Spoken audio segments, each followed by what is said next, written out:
I disagree with Byakuya's decision. You what? I can explain. We've seen Rukia like OG Dragon Ball fans have seen Bulma. From the very beginning, we've seen Rukia go from a nobody to a somebody. She went from a mischievous little girl from the Rukon district to one of the strongest Soul Reapers ever. And she's also a fan favorite. So tell me why the fuck Byakuya decided to stunt her growth as a Soul Reaper? Bitch, are you dumb? Pardon me? Are you dumb? I think she's dumb. Do you remember that? I remember that. It's like, who decided to let him make decisions? I mean, I truly believe that Rukia should have become a vice captain, or at the very least, a seated officer far before the Fullbring arc. Beginning, he did it to protect her. No, shut up. Because you are about to experience a world that is well beyond your comprehension. We all know why Byakuya made the decision. The reason I disagree with this decision isn't just because of his motives, but rather his execution or lack thereof. First, I think we should start with Rukia's skills and her level as a Soul Reaper. Rukia, even at the beginning, wasn't just your typical no-name Soul Reaper. She was selected to go on various missions, like when she was stationed in the world of the living to prepare for the Arankar invasion. In just a Gigai, she took on hollows that would have killed Soul Reapers with actual blades. Rukia managed to learn Shikai and master it, Bankai and master it. She beat Asnot, the same Quincy that decimated her brother, by herself, and she did it all without any of the special training that Byakuya went through due to his noble heritage. Some may even call Rukia a prodigy by just looking at the timeline alone, but there is context. See, Rukia went from this to this, which means she had very humble beginnings in the Rukon district. After her sister abandoned her, she was forced to live on her own until she met a very young Renji for the first time. Fast forward, and Rukia becomes a Soul Reaper and inducted into the Kuchiki family, one of the 4 great noble clans. During this time, she was decent with her abilities, but she was a far cry from the other Soul Reapers in the same league.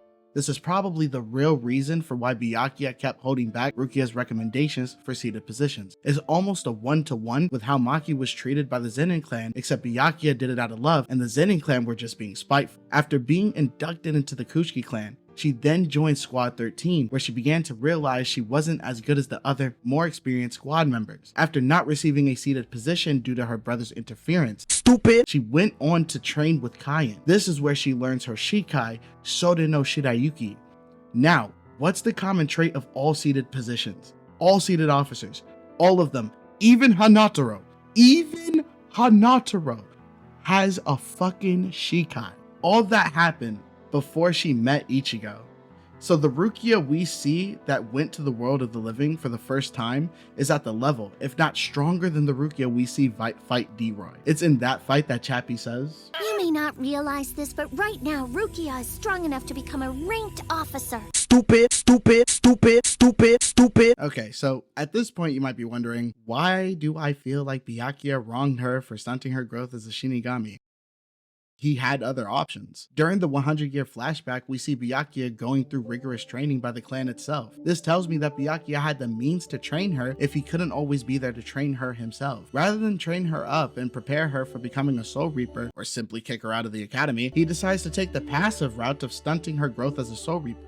Do you see why this is problematic? Here you have Byakuya. He wants to protect his stepsister from harm, but doesn't completely protect her from harm by not allowing her to become a Shinigami. And to rectify the situation, instead of simply saying you can't be a Soul Reaper anymore, he decides to stunt her growth? Like, is this the best thing that he could have come up with? Also, who said that training wasn't protection? That's the whole point of training. So if he wanted her to still be a Shinigami, why not train her so she's more protected during missions and more prepared? She has the potential, as discussed earlier.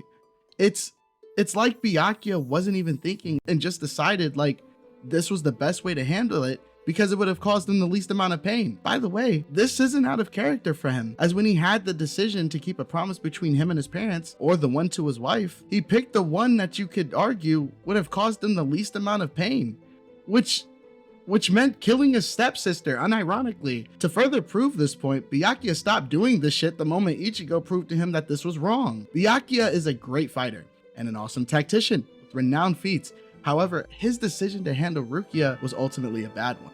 The crazy thing is, it wasn't the only solution. All he did by stunting Rukia's growth was hamstring her and screw with her confidence. Another side effect of this decision is that Rukia also felt that her brother just didn't love her or didn't care about her. We know that your emotional state is very important to a Shinigami's training, so this could have even affected her abilities. We all see that when Byakuya stops stunting her growth, she begins to actually flourish, becoming one of the most influential Soul Reapers ever and becoming everything she could have ever dreamed of. She gets the love from Byakuya. She gets the husband she wanted. She becomes a vice captain, and later on, she takes her rightful place as the captain of Squad 13 after the late Ukitake gave his life to save the Soul Society. But that's just my opinion. Well, I've said my piece. What do you all think? Let me know in the comments below. Thank you, God. Thank you to the viewers, and thank you to my wife and kids who motivate me every day. You all have a wonderful week.